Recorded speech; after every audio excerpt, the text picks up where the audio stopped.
Right. Sure. Thank you. Thank you.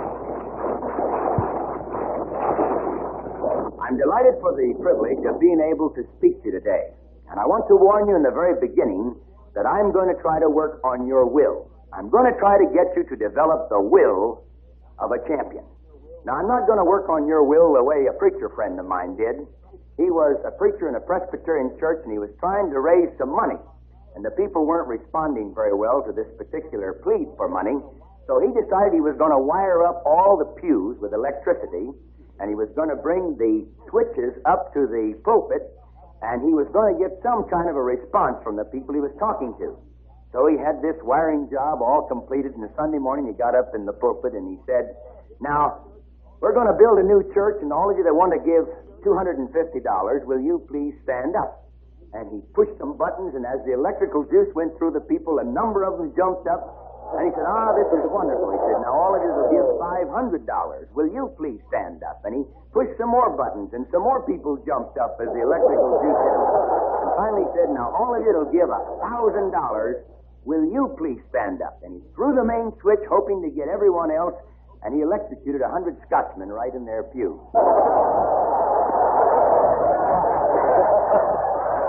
I'm not going to work on your will this way. I'm going to try to get you motivated. I'm going to try to get you to develop the will of a champion by inspiring you, by telling you the life stories of some of these great champions that I have known. You've got to have a will when the going gets tough. When you're out there on that gridiron and you're perspiring and your back is to the wall, a couple inches left to go to your goal line, it takes will for a man to hold that line. When you're running a race and the perspiration's pouring down your body and you're sucking in hot air, it takes will to keep going when those lungs are about to pound out of your body. When you're involved in anything in sports, you've got to have will. I've never known a great champion, but what that champion had a tremendous will. That's my theme for today, because I believe that what it takes to make a champion in the world of athletics is exactly what it takes to make a champion in every other realm of life. The will of a champion is what all of us need if we're going to reach the top, if we're going to accomplish the task we've set out to do for ourselves. And if there's one thing I've seen in the makeup of the will of a champion, it's this: you've got to compete. You've got to be willing to compete. The basic fact of human life, friends, human existence, is this thing called competition. We'll compete for grades. We'll compete for love. We'll compete in the economic order. We'll compete in music and art and drama. We'll compete against the Soviet Union and the masters of propaganda for 25, 30 years. You must be willing to compete. If you're going to be a champion, you've got to be willing to put yourself in a competitive world. And you've got to let that competition pull you out. Actually, this is the point I want to make, that competition can pull you out. The most important thing in stimulating the human ego, the human will, the human fire, so to speak, is this thing called competition. A person can't be great without it. I remember talking to an outstanding star of our American Olympic team in Tokyo, Japan, by the name of Sharon Stout. Sharon had won 3 gold medals. She missed out on a 4th gold medal in swimming because Dawn Fraser, the greatest woman swimmer of all time, came from behind and barely nipped Sharon Stouter at the end of the pool. Think of it. This girl almost won 4 gold medals. She's 15 years of age. Well, I walked up to her and I said, "Sharon, what's the secret of our fantastic Olympic team? Why did we win so many gold medals?" And this 15-year-old girl who wants to be an English teacher looked me right in the eye, and without dangling a participle or splitting an infinitive, she said, "Bob, it's because we're used to competition. In the United States, when we go down on that block, we know the girl on our right, the girl on our left can beat us. When we go in that water, we know we've got to give it everything we've got. That's why in America we break records every week. That's why we've built such a strong team. These boys and girls are used to competing fiercely." She said, "I've been competing since I was 6 years of age." And she said, "I believe it has made our team." I agree with Sharon Stout. I think one of the reasons why we're so strong in track and field and swimming and some of these other events in the Olympics is because we've got tremendous competition. And you analyze it and break it down. The events where we're weak in the Olympics is events where we have very little competition. Here is a tremendous analysis of the human race. Wherever people lack competition, they lack greatness. Competition is important. I had this thing happen to me. When I was in college, I went to a small school in Bridgewater, Virginia, and I had won the Mason-Dixon Conference Championship with a jump of 12 feet 6 inches. Well, at that time, I thought 12 feet 6 inches was a tremendous height.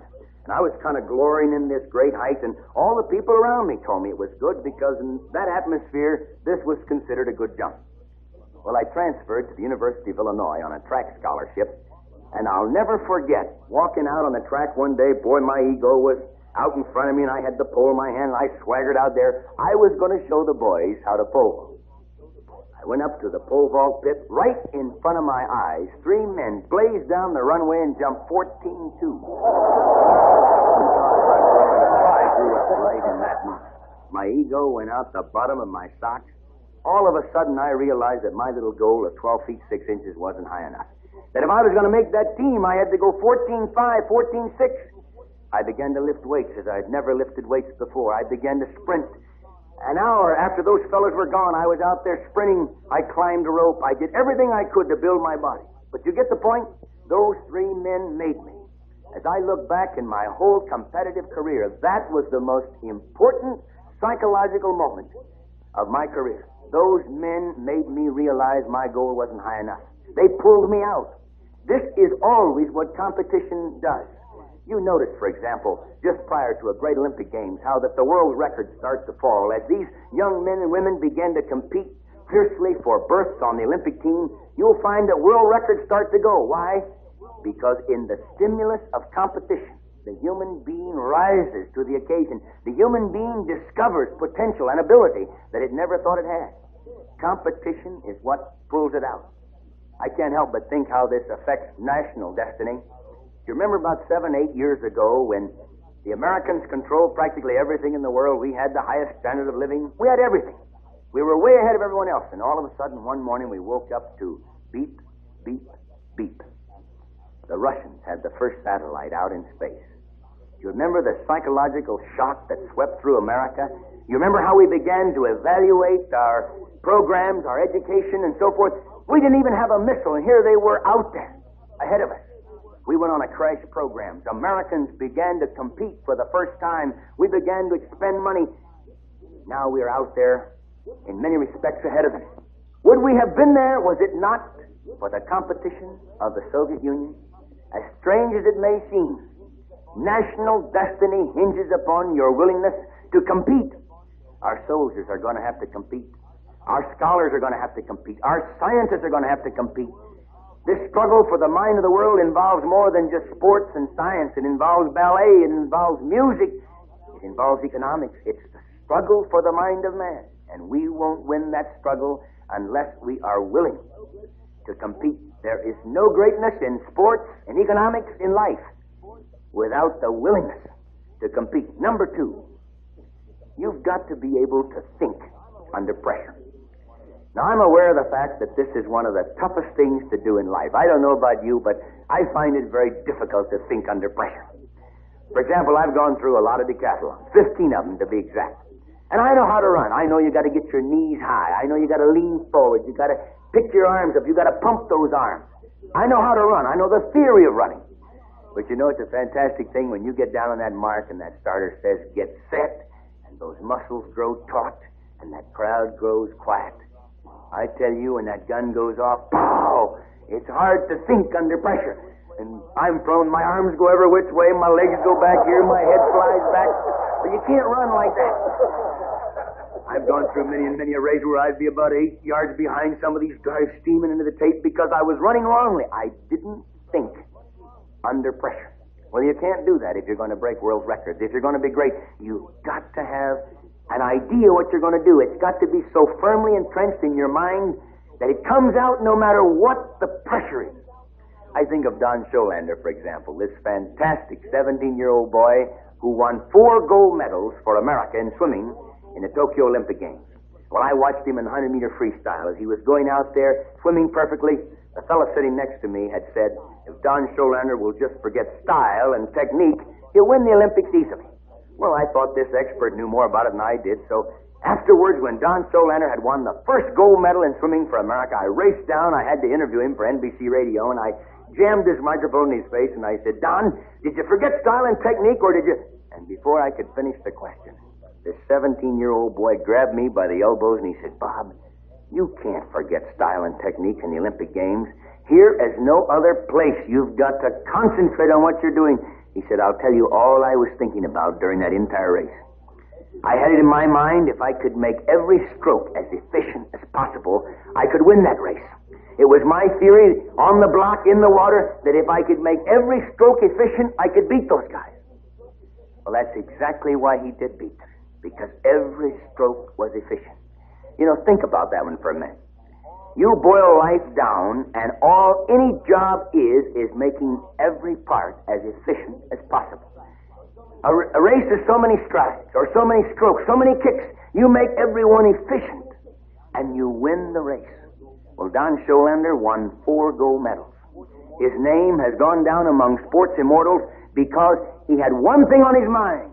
In the pressure of the competition, make every stroke efficient. You've got to think under pressure. I think, for example, of Bob Schul, this fantastic boy from West Milton, Ohio, who won the 5,000 meters. Well, I didn't think he had much of a chance of winning, and like many other reporters, I went up to him just before the competition, and I jammed the microphone in his face, and I said, Bob, do you think you've got a chance to win the 5,000 meters? Well, he was furious. His jawbones set. I could see the fire in his eyes. His teeth set. He looked at me and said, Bob, of course I can win the 5,000 meters. I hold the world record in this event. I've got the greatest kick in the world. And he said, I'll tell you how I'm going to win this race. I'm staying 10 yards behind the leader. No matter what the leader does, I'm staying 10 yards behind. When we come off that last curve, I'm going to be kicking. I can outkick any man in the world. Well, I could tell by the determination in that guy's voice that he had a strategy. He had a plan. He knew what he was going to do. Well, you talk about tough. It was tough to fulfill this plan because there was a constant downpour of rain the night before the race. The track was a mass of puddles and water. You could hardly see the starters as they took off on the far side of the track. As the gun went off, Bob Schul swung just behind the leader and stayed 10 yards behind. That was his strategy, to stay 10 yards behind that guy no matter what. Now, he could have lost his head. You know what it means to stay 10 yards behind the leader? It means you eat cinders all the way around. There were 5 or 6 guys out in front of him. They were all kicking up this brick cinders into his face. He kept wiping the cinders out of his face. He stayed 10 yards behind. Now, he could have lost his head. He could have swung to the outside. He could have tried to get out of the pressure and lost that precious kick. And let me tell you, in races like this, it's boiled down to the last bit of power you've got in your body. Well, he stayed 10 yards behind. The bell rang. 1 lap left to go. The roar of the crowd. Again, he controlled himself. He didn't lose his head in the pressure. He stayed 10 yards behind. As they hit the backstretch, he was in perfect position now. The other boys were beginning to tire. Bob Schul began to make his move. With 200 meters left, as they hit the last curve, he began to move up. He came off that curve. A smile broke across his face. He wasn't eating cinders anymore. The other guys were tired, worn out. This guy, fresh, with a smile across his face, began to increase the lead. 5, 6 yards. He hit the tape to win easily. That's what I mean by thinking under pressure. You've got to have a strategy. You've got to have a plan. So many people nowadays think all they got to do is go out and hit the world in a wild, impulsive move. You've got to have ideas. You've got to think. Part of the will of becoming a champion is to will your mind to think, to concentrate, to hold its attention on what must be done in the pressure. I think of another form of this thing. Fred Hansen, the great pole vaulter from Texas, who holds the world record at 17 feet 5 or somewhere around there. This fantastic guy was jumping in the Olympics. He had bad breaks. He was behind. The East German boy was out in front. Well, Fred went back for his last jump at 16 feet 8.5 inches. He had been jumping for 9.5 hours. It was dark. You could hardly see the box. Most of the people had gone. This kid went back, and just as he was going back to make his last jump, the East German boy muttered under his breath, "I told you I'd beat you in Tokyo." Well, Fred was fit to be tied. Tied up in knots, the pole wasn't working right, the tension, the pressure of the moment. He went back and he started to go. When he stopped all of a sudden and went over And out of his bag, he took a letter that his father had written him. And on the outside of this envelope, Mr. Hansen had said this, "Open this in the heat of the battle." Well, this guy opened up this letter, and it was a simple letter, but a tremendous thing. The father had said something like this: "Remember, there's a divine being in this universe that cares for you, Fred. Ask him for help, and he'll give you strength." Well, this boy forgot all about the crowd. He forgot all about the crossbar at 16-8. He forgot about the remark of the East German boy, and he just bowed his head. He backed off from the pressure of that moment and just asked God to help him do his best. Picked up the pole, roared down that runway, planted that thing, he bent it, he shot up, he pushed off of it, he went over the crossbar by 8 inches.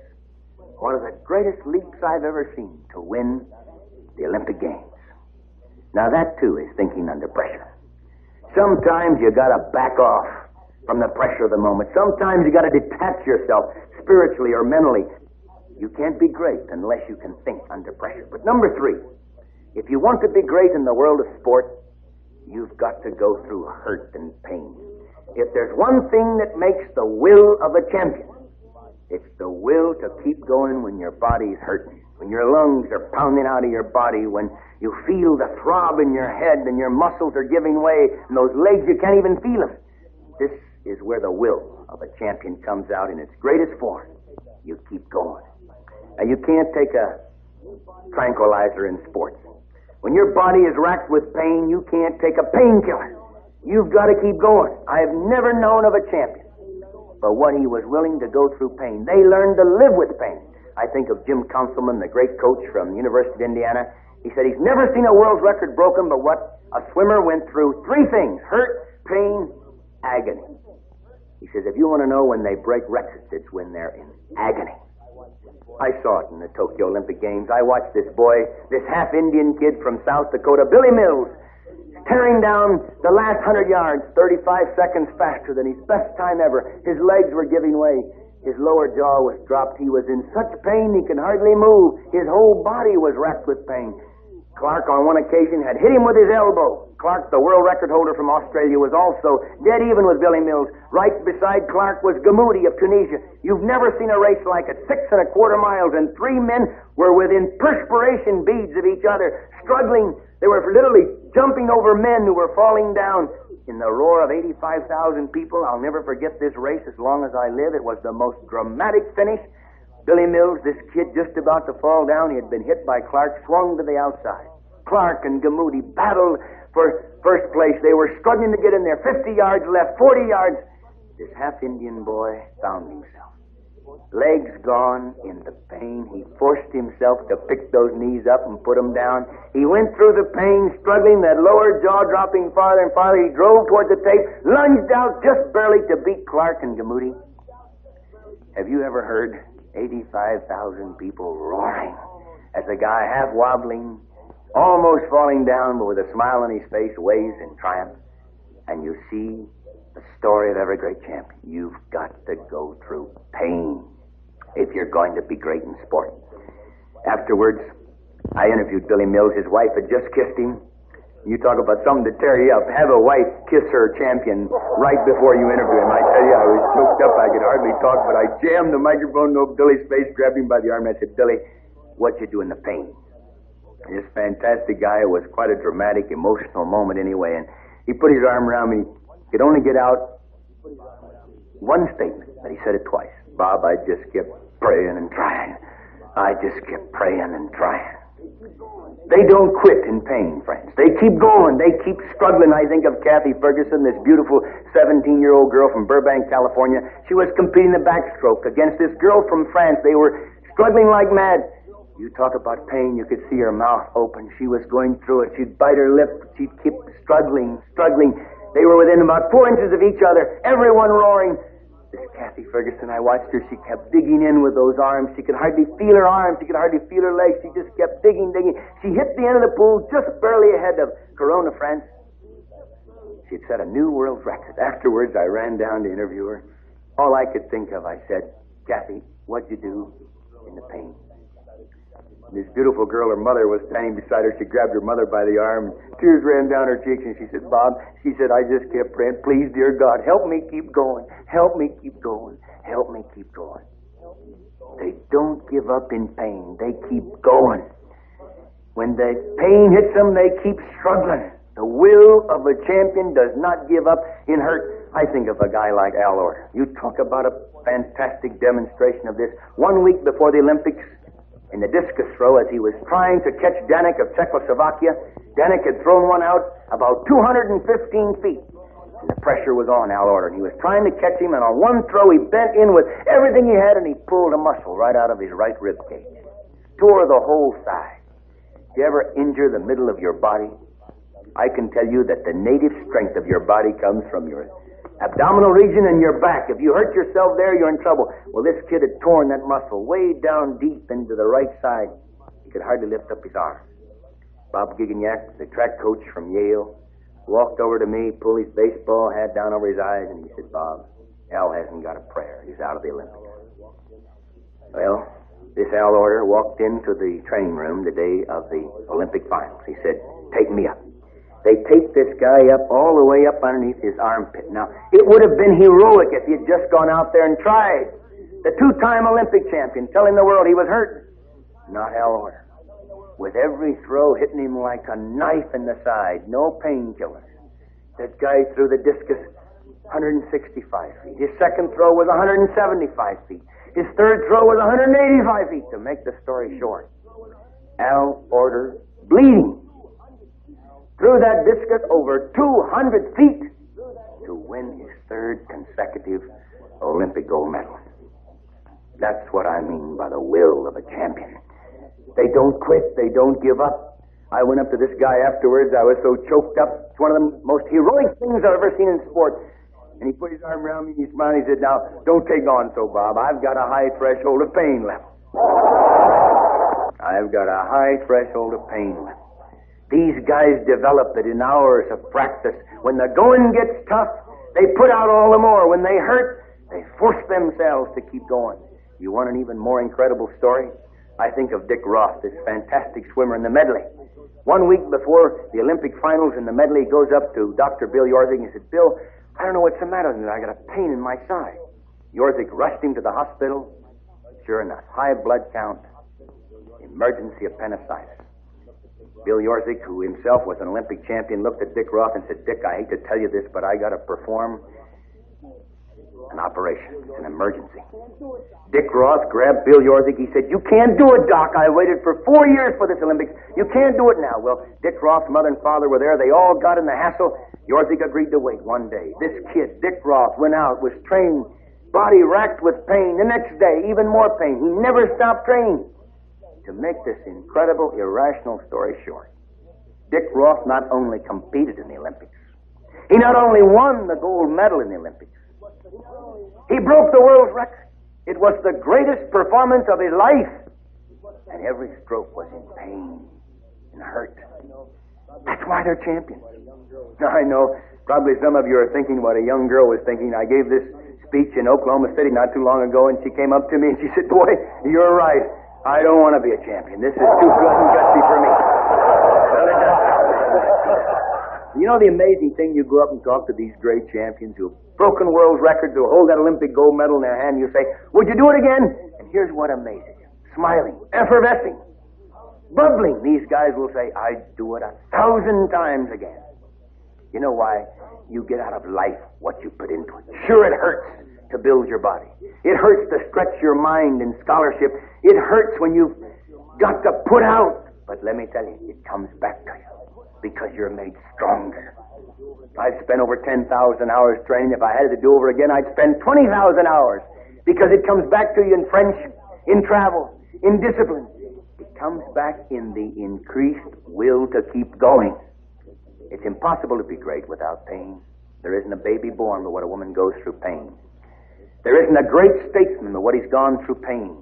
There isn't a spiritual achievement but what a man goes through hurt and pain. You don't conquer alcoholism or dope addiction without going through pain. You don't get physically fit without pain. What I'm trying to say is every great thing in life, you've got to be willing to go through pain. But lastly, In the will of a champion, there is something that is so tremendous. And it's this: no matter what the record is, they think it can be broken. No matter what has been accomplished, these young athletes think that they can go beyond it. There are 3 words on every Olympic stadium in the world. These 3 words are Altius, Citius, Fortius. You know what they mean? Higher, swifter, stronger. Here's the spirit of the Olympic Games. Here's the spirit of every great champion I've ever known. No matter what the mark is, he thinks he can go beyond that mark. He can go higher. He can run faster. They will themselves to break the record. They aim for it, and they do it. I watched in the Olympic Games some of the most incredible performances. I watched Bob Hayes 3 yards behind the 4 times 100-meter relay. Now, to be 3 yards behind the fastest runners in the world, most people would have given up. Not Bob Hayes. He took that baton. He caught him with 50 yards left to go. He beat him by 3 yards into the tape. They timed him in an 8-7 100-yard dash. 8-7. Do you believe it's possible? Higher, stronger, faster. These young athletes refuse to recognize there are barriers. They keep going beyond the marks. I think of Henry Carr, took the baton, the 4 times 400-meter relay. He just coasted the first 220 and then blazed down the straightaway in the tape to win for America. They timed him in 44 seconds flat for 400 meters. Higher, stronger, faster. I watched Peter Snell, this fantastic runner from New Zealand. He won the half mile just looking over his shoulder. He wasn't even breathing hard. He won the mile, or the metric mile, 1,500 meters. I swear the guy wasn't even perspiring. I interviewed him afterwards, and he talked so calmly. The beads of perspiration had just broken on his arms. Do you know what this means? It means that the human race can do the impossible. Roger Bannister says that Peter Snell could run under 3:30. But whether Snell does it or not, there's going to be some young athlete to come along who's going to go under 3:30. They're going to go 18 feet in a pole vault. I think of this boy from Texas, Randy Matson, 20 years of age. He's already put the shot over 70 feet. Wait till he picks up the discus. We've got a 17-year-old boy in Kansas running a mile in under 4 minutes. Jerry Lindgren from Spokane, Washington, portends to break every world record there is in distance running. I think, for example, California, we've got 2 pole vaulters over 16 feet, and they're in high school still. Higher, stronger, faster. I watched weightlifters in the Olympic Games, middleweights, who put up weights that heavyweights used to lift. These men are stretching their muscles. They're struggling. They're putting it up. Why? They've got the will of a champion, to think high, to think great. Higher, stronger, faster. If you want to be part of this modern world, friends, you've got to think higher, stronger, faster.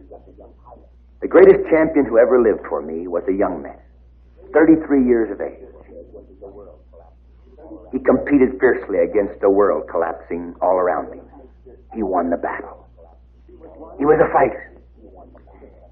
He was one who could think under pressure. In the pressure of hate, he thought love.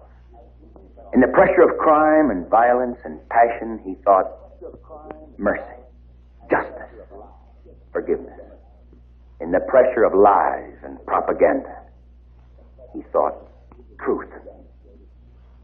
He hurt. And yet he gave the human race its greatest dream. Higher, stronger, faster. He said a man could lead a better life. He said a man could be a stronger person. A man could run a faster race. A man could be greater. He stretched the human frame to its highest known concept. You know what he said you and I could be? He said a man could be like God. Thank you very, very much.